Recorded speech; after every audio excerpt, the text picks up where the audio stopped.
welcome to actionhub.tv. We're here at the Two Oceans Expo, and with me, the man who started the race, who is the voice of the race, Harold Berman. What an absolute pleasure it is having you here. Thank you very much, Paul. Happy to be here.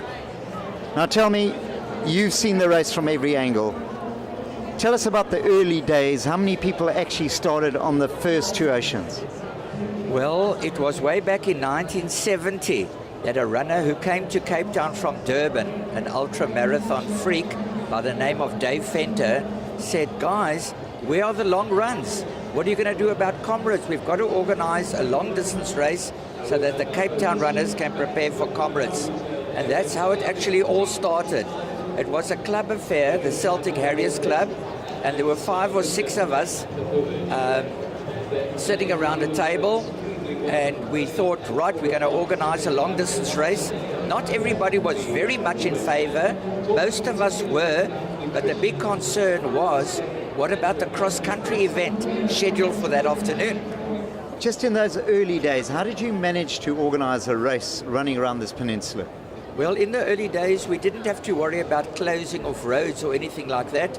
We just contacted the South African police and the various municipalities, mentioning to them, not so much asking, mentioning, we are going to have this road race around the peninsula.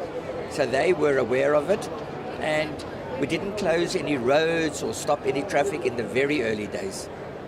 And tell me, when the international flow started coming in, when it gained popularity as one of the most popular marathons in the world, how long ago was it?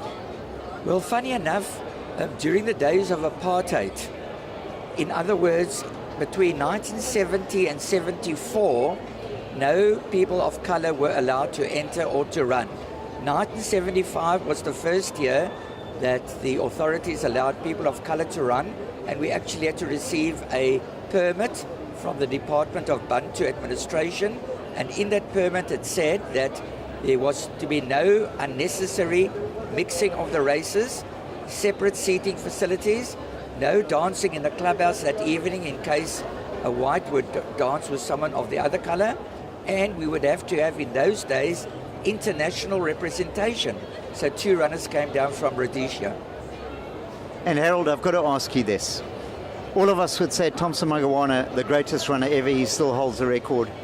In your mind, though, to you, who is the greatest runner ever to grace this race?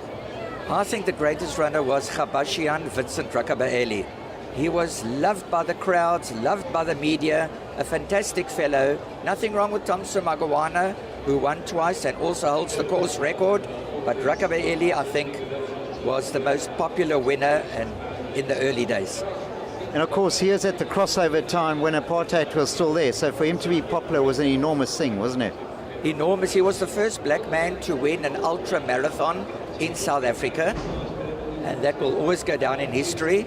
In fact, here at the Two Oceans Marathon Expo, we've got a section on the history of the race, and there you will see copies of newspaper articles and pictures as how the event progressed from the beginning. Now, just on a personal note, you've been the commentator for everything, not only the big race, but everything around it. How did you cope in those days? In the early days, it was fine, very small fields, but gradually it grew and grew.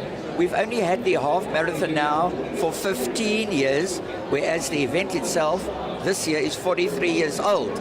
So I managed, as time went along, I asked for some assistance, which I got. Sometimes assistants don't turn up, so I did the fun runs and the nappy dashes and whatever there was to be done. And finally, I've got to ask you, what is your highlight over all the years of doing the Two Oceans? What has been your biggest highlight?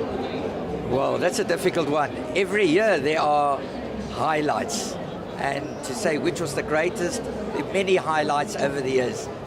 As I said, Rakabaeli, then the first woman that was allowed to run way back in 1975 was a highlight. The pouring rain on one day, it completely almost washed out the Two Oceans. Other days, terribly hot. Runners were short of water. So there were complaints when it was raining. There were complaints if it was too hot. Complaints if it was windy. But it's all been a great affair. And look how it is today. I've got to ask you, I think the men's field is pretty wide open. But our own heroine from years ago, our Carlfoot Free State girl, Zola Bud, running tomorrow. What chance do you think she's got? Well, I don't I don't think Zola has ever run an ultra marathon. The standard marathon is 42 Ks. I'm sure she must have done one or two, even low key. But it's a different kettle of fish, an ultra marathon. But if she's entered for the Two Oceans and the Comrades, it means she's prepared. She's going to be prepared. Her mind is right. She's got the experience. Who knows? It could be her tomorrow, or it could be the Russians. Not only the one Russian twin, because the other one is injured. Last year's winner, Olesa, is injured. So Elena Nugalieva, who's won it 3 times before, could score her 4th win to equal the record of 4 wins by a woman, Monika Drochmaller. Or it could be any one of the other 2 Russian ladies who are going to compete for the first time. And both these 2 Russian ladies have run standard marathons in, I think, just under 2 hours, 30 minutes. Well, listen, I've just got to say to you, Harold, from all of us, whether you follow this sport or not, your voice is synonymous with this event. We hope it's going to be there for many, many more years.